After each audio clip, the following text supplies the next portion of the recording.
name is... You have to use the microphone for the translators. Oh, sorry.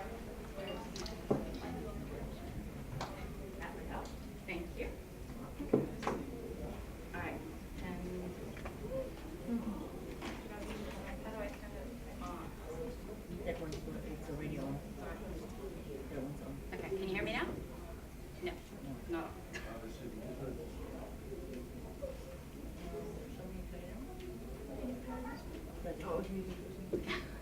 Okay, can you hear me now? Yeah. All right. Wait, so we're getting...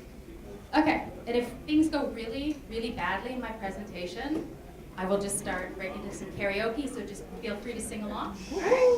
Okay. As I say, good afternoon. My name is Dr. Kyla Forbes-Biggs. Everybody calls me Kyle.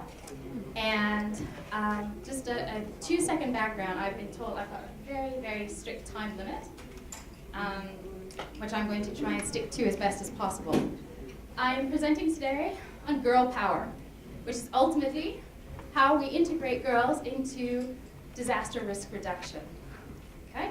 And I'm wearing a few hats today, my attendance at the conference. I am here as the chairperson of the Gender and Disaster Network for Africa, but I'm also a postdoctoral research fellow at Northwest University. I've got a background in gender and disasters.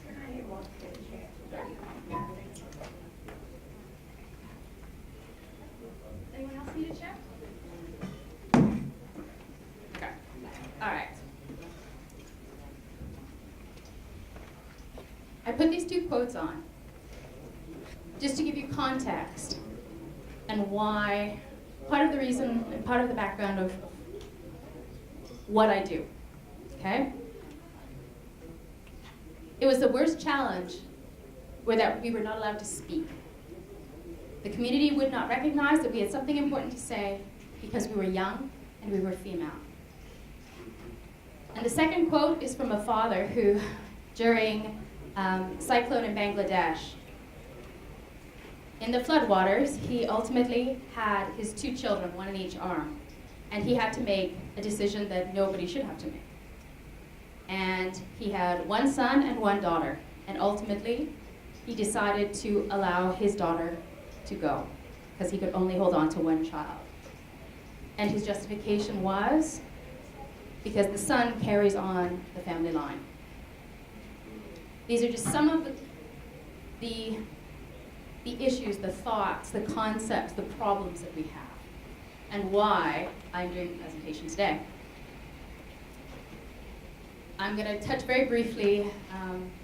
I'll be honest in saying I prefer talking to community members, and I don't particularly like PowerPoint presentations, so I might go a little bit off, but just, feel free to ask questions or direct me back. But ultimately, just some objectives, some rationale, approaches, how we can actually integrate, and what are the opportunities that we have, okay? But first, for those of you who may have come out of the presentation on disability inclusion, there were some interesting conversations and issues, things that came up. But I just wanted to ask you, and I'm going to pick randomly on people, go around the room, but I want you just to take 2 seconds and to think about or discuss with your table, who are you?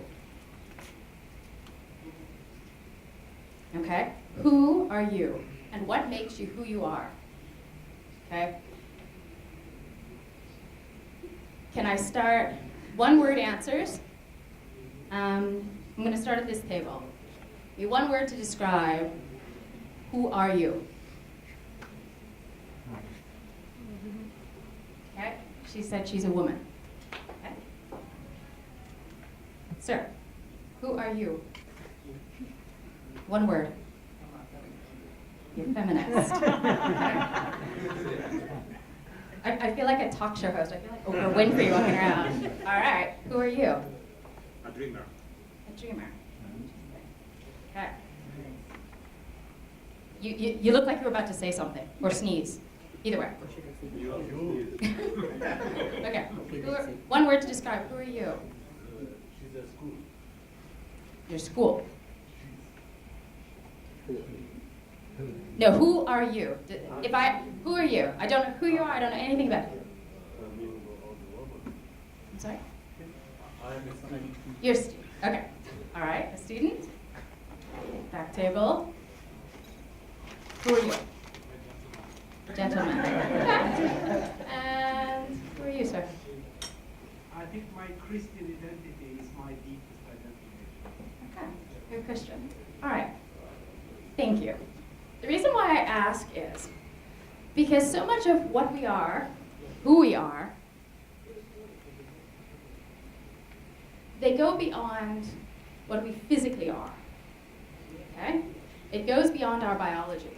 It goes beyond being male or female in terms of the biology part.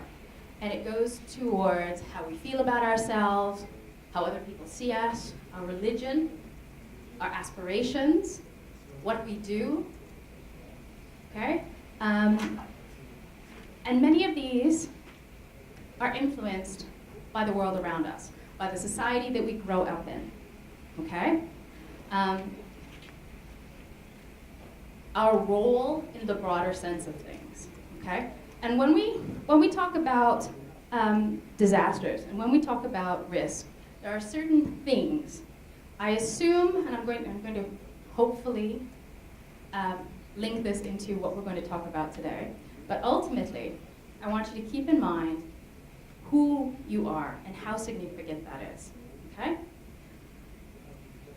In the presentation, I'm going to talk about the rationale. I'm going to talk about the approaches. I'm going to talk about specific actions. And I want to give you to identify opportunities, how you can bring girls in. And why it's important about what I just mentioned to you, and to get you to understand who you are. You answered based on your own perception, okay? Based on how people see you. Now, many of you, I assume, base that on positive things, okay? The dreamer, Christian. Now, there are certain factors that age, your gender, your religion, your sexuality, your ethnicity, the social class that you come from, your access to resources, your education and experience. Okay? Now, with those expectations, with those identities, come certain ideas and certain roles and responsibilities and certain positioning and certain power. But now, what if I reverse that? Okay, let's see. All the black people in the room, people of African backgrounds, can you put up your hand? Okay. Stereotype says you're violent, because that's what society says about black people. But it's okay. Any Muslims in the room? Celebrating Ramadan? Great, because the women are all submissive, and the men, please be careful at dinner, because they're all bombers and terrorists. Did anybody grow up in a poor family? Poor families? That's okay, because you're all lazy. But it's all right, because so are disabled people. Women, depending on where you come from, you shouldn't be here at all, because you should be cooking and cleaning for your husbands. Anybody that has gray hair, you're old. Not only are you old, you should be sitting at home doing knitting, crocheting, right? We know. But I say this because I want to get your attention. That's not, as much as we want to think of ourselves, we're all still shaped by what happens in society. Now, if you are a girl in many cultures, number one, you're female, so you should be submissive. You should have domestic chores. You're a child in age, so you lack experience. you will lack access to resources. You should just play. I grew up with a grandmother who taught me children should be seen and not heard. God rest her soul. But I challenge her ideas very strongly. Okay.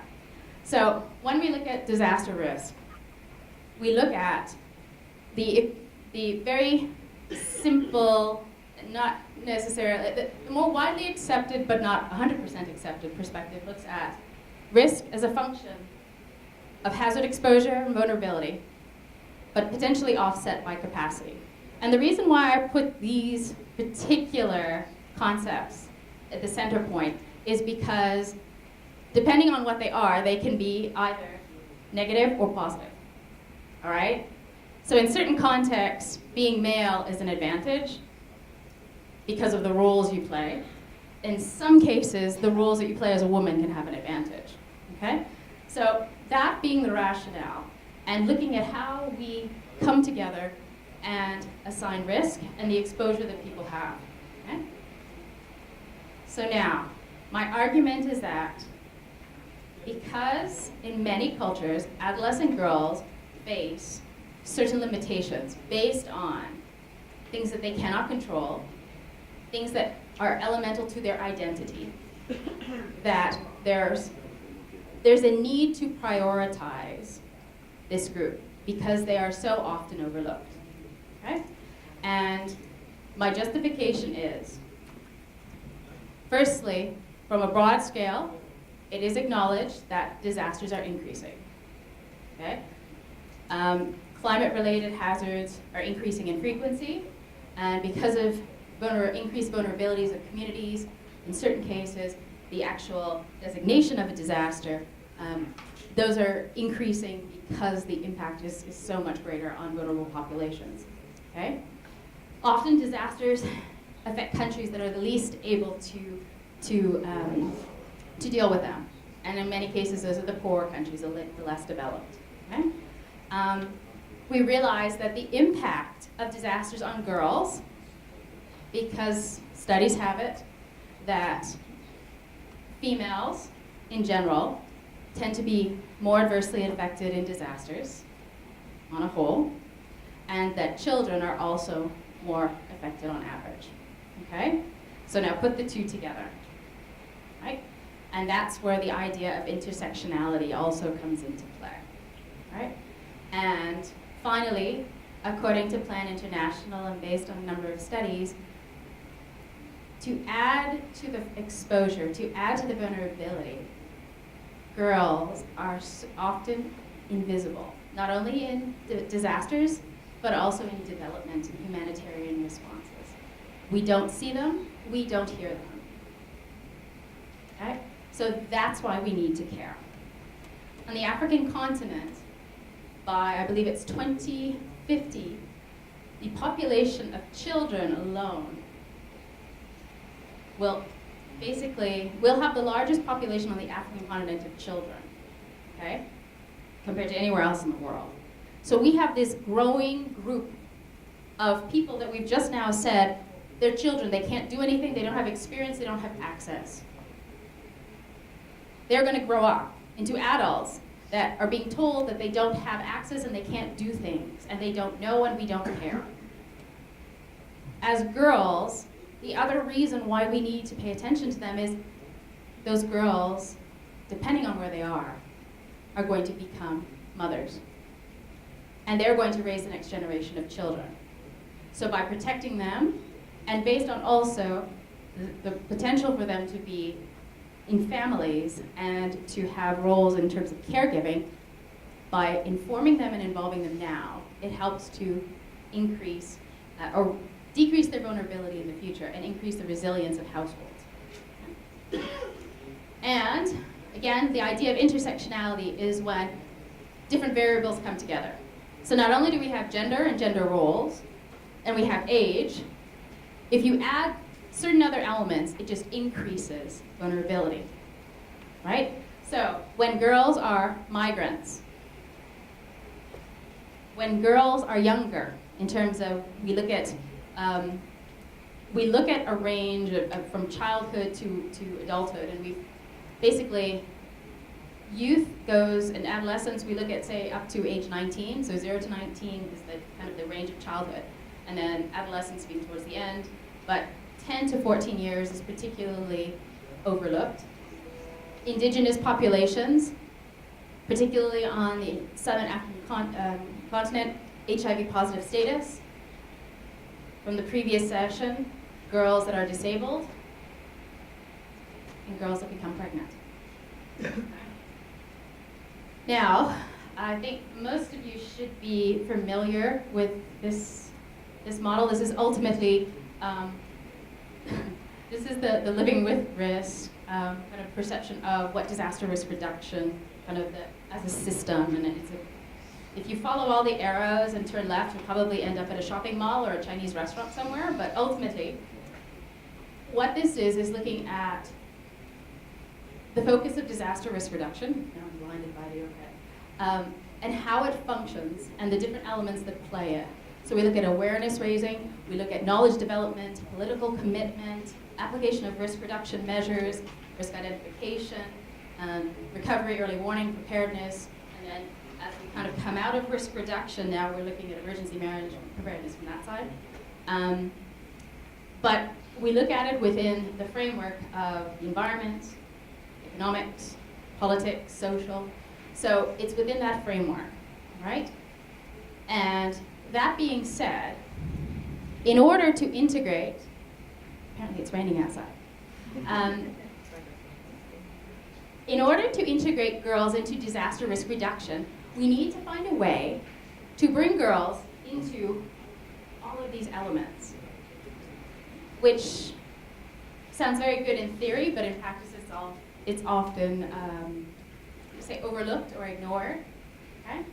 So there's particular approaches that have been recommended, and just to highlight 4. We look at a rights-based approach, which argues that, particularly girls, there are inherent human rights, and that everybody on Earth has certain human rights, and that these need to be enacted in order, whatever protocol is necessary to maintain these.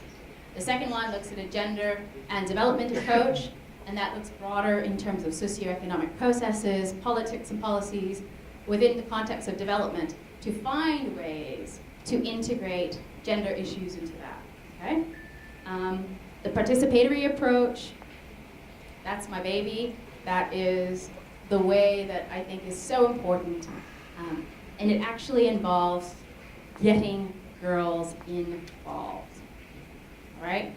And then obviously the disaster risk reduction approach, and that looks at the broader concept of disaster risk and bringing multiple stakeholders together and to look at not only involving people, but finding ways, looking at political, technical, social, to try and understand risk.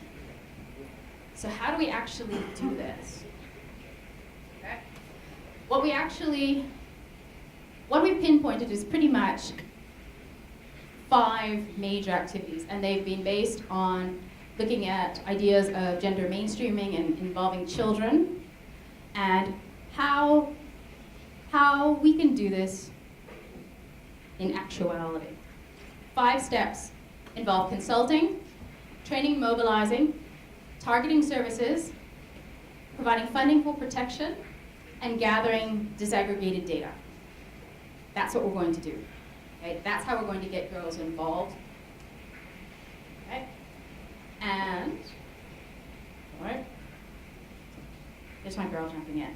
So what we're going to look at is using those 5 ways within the disaster management focal points and finding ways to incorporate them in each of the steps.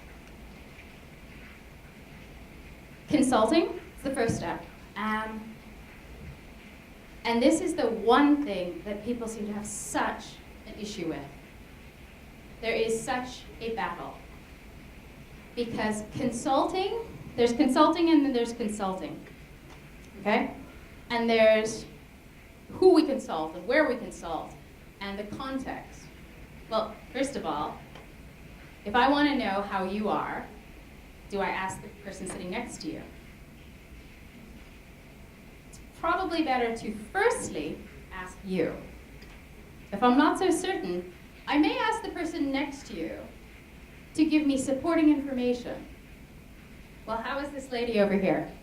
Yeah, she says she's happy, but I've actually seen her crying in the bathroom, or maybe you should think twice because she was yelling at the head of the GNDR, 2 hours ago. So maybe she's not so happy now, right? So a lot of times we have this bizarre idea that we'll just, or we'll talk to like 1 or 2 people, and that'll give us the whole perspective. You need to know who you're going to talk to. So it's not just girls, though, because it's just like Christians and dreamers and women. You don't live in a bubble. You live in a context with other people. So while the focal point is girls, we need to find ways to also understand your issues and your problems, the threats, all of that from your perspective, but also from within the societal perspective, all right? We look at fears and strengths. I think the other idea that came out, and I had to applaud the gentleman, sorry, I've forgotten his name, who did the presentation about disability inclusion, is that all they can do is identify their weaknesses. They're only vulnerable. They can't do anything. And that's so untrue. That a lot of times it is assumed that girls can do nothing. And so many times we have found out that they have different ideas, wonderful ideas, different perceptions of the world around them, and they have ideas how to improve their community, and they want to. So not only asking what they're afraid of and what they're threatened by, but we need to look at what they can contribute, right? And the other thing, I'll give you an example. I work with girls in communities. One of the things that we do is we go into a community, and I remember my first session, and it ended up, we go in, and I sit down with this group of 20 girls in a township in South Africa, and I had in my mind what was going to happen, and the colleague that came with me didn't quite get it. So I walked in, we all sat down on the floor, and icebreakers and kind of like, hi, this is who I am, and I'm here, and da-da-da-da. And of course I say who I am, and who cares? And it's like, oh, I'm from Jamaica, which if y'all think you've got some stereotypes about you, try being a female wearing pants from Jamaica and born in Canada. Because not only do I have a dog sled parked downstairs waiting for me, I'm also, I'm constantly smoking marijuana, and I'm a lesbian because I wear pants. So, and I'm a mom, so I'm just like the uncoolest thing ever. So all of these things, and I get in and I start talking to these girls, and conversation is really good until I ask, what do you want to do in the future? What do you want to be when you grow up? And I ask girl number 1, and she stares at me.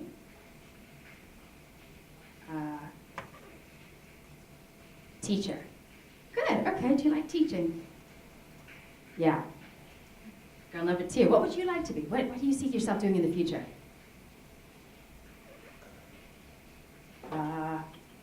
Teacher. Girl number 3, okay, wow, let's go to teacher's college together, nice. Girl number 3, teacher, a high school teacher. 20 girls later, I had an entire school of teachers sitting right in front of me. And I realized something. Sometimes it's not asking questions, but it's asking questions and consulting in a certain way. You know that not all those girls wanted to be teachers. Just like in Zulu, if you know South Africa, we've got multiple tribes. And in Zulu, the word for disaster, the word for hazard, the word for danger, and the word for risk, they're all the same thing. Now try and translate that so that we work with community translators, so I can completely empathize with the translators in the back. But ultimately what happens is that in order to translate, you basically kind of have to explain it, which defeats the purpose because you want to get their perceptions on it, all right? So when we asked about the idea of what they wanted to do in the future, we realized you have to approach things a certain way. Because if you assume, you can't necessarily go in with my very technical university terms and, can you discuss disaster risk reduction? What's your perceptions on hazards? And it just goes, not to say they don't know, not to say they don't have a response, but you need to speak in a language that people understand. And it's not a Zulu language, it's a people language. So in your consultations, you need to ask the right questions. What scares you about where you live, as opposed to what are the hazards you face? Instead of what do you see yourself doing in the future, what are you interested in at school? I like math. Oh, do you want to be an accountant? No, I like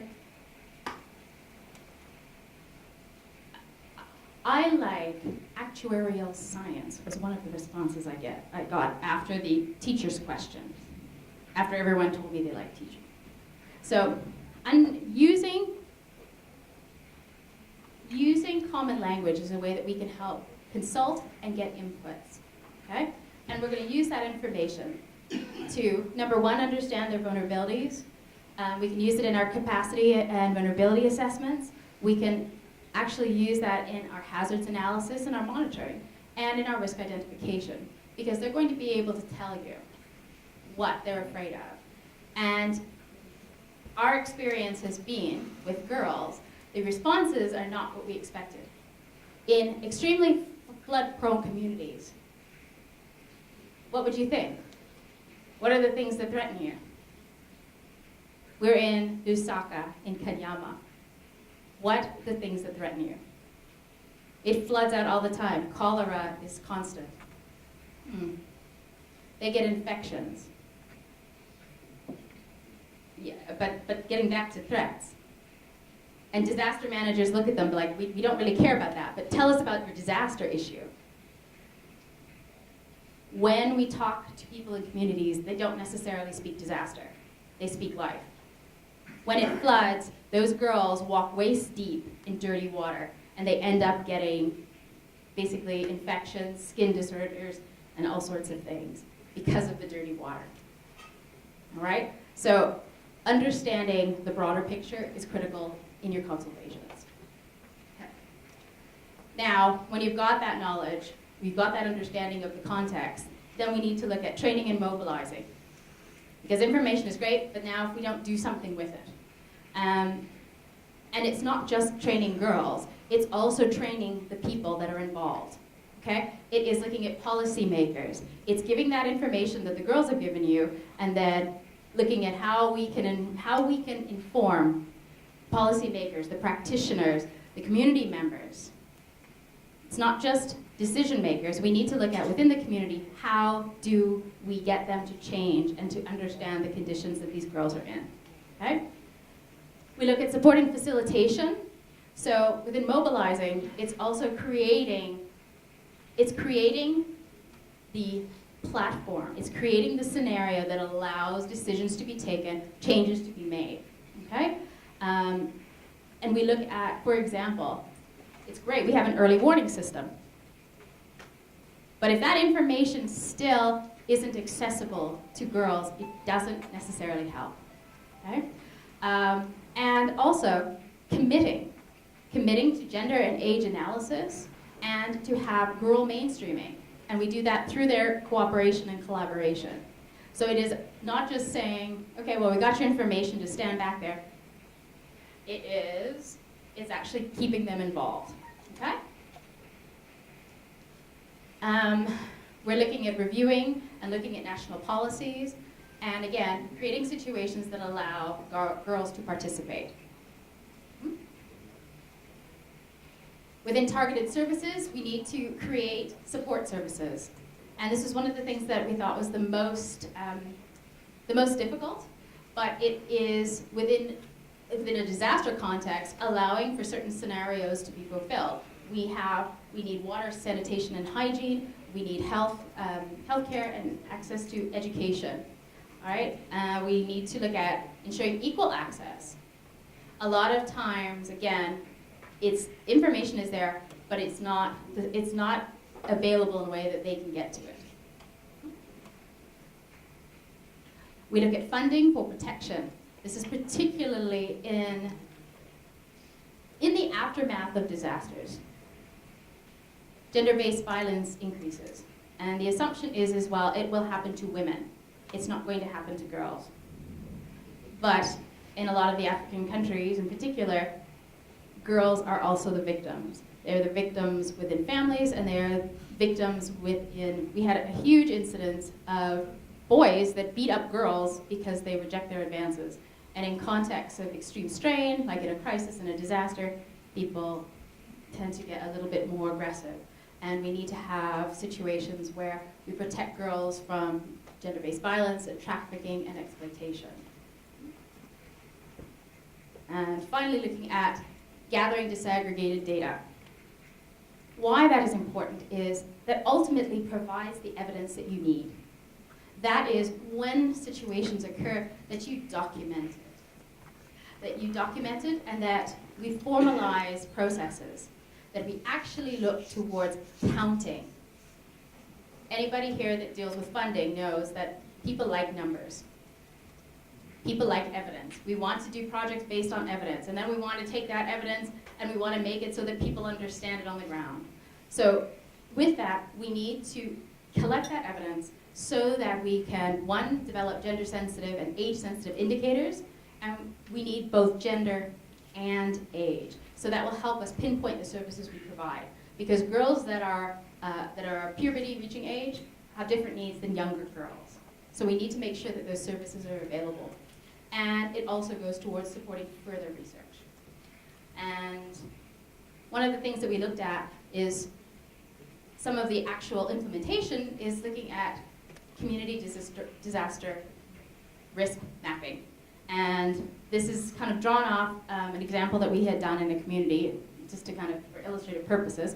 But ultimately, this side was done by men and boys, and this side was girls.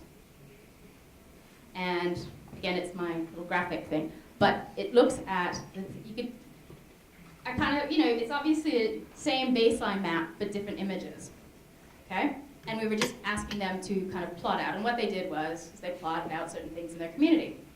So now when we looked at it and we compared them and we started discussing it, I'll show you in the next one, we looked at the differences now. They still identified certain things, but when we talked to them, they identified things that were very different. The men identified in this particular area rockfall, which girls did too. But they also identified that this is where they lived and where they went to school and the community services. So they actually presented the resources in their community. But they also identified that they needed to cross this little river and actually go and collect wood on the other side. And in doing that, it was it was a forested area, obviously the wood, but it was a dangerous area for them, and that's where the girls would be harassed and the girls would be attacked, and they had girls that were being raped here. Then, where certain seasons where it was rainy, the water came from the hills and they had more floods on this side. Again, the girls had to cross the river, so it was more significant for them. They also were able to identify swimming, because a lot of girls are not taught how to swim, and this is a dangerous area for them. Whereas with boys, they played in the water, it wasn't a big deal. And they also kind of looked at their roles and why they had certain issues, and where the elderly people lived in their community, as well as the roles that they were playing. Okay? That was just to highlight the idea that they all lived in the same place. There's men, there's women, there's children, they all lived in the same place. But their perception